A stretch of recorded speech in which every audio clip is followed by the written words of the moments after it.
worry about how I'm looking.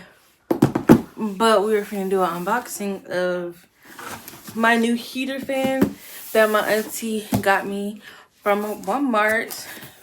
So before we open it, it has a remote control, 1 to 12 hour timer, 4 setting modes, LED light, quiet, I don't know that word, overheat protection, tilt oversized switch, and warm. Let's open it. Thank you, TT.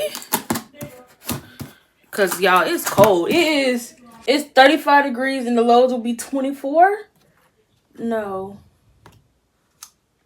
No. But let's open it.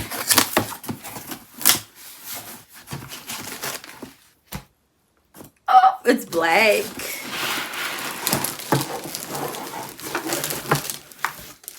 Oh, so cute.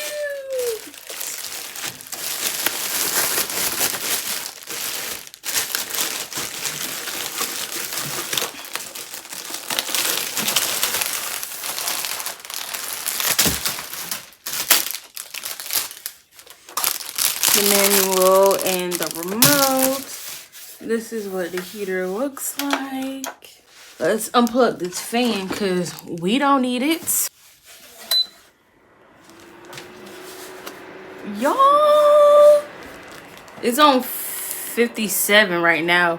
Well, 58. Oh, it's already getting hot. I won't need this jacket on. It's not really LED. It's just a regular lamp color. So let me show y'all. Hopefully y'all can still see me. But yeah, this is what it is for the LED color. But y'all, that is all for my fan heater from my auntie. Thank you so much for buying me this, because girl, you know I needed it. But again, thank y'all for watching, and thank you again, TT, for buying it. Bye.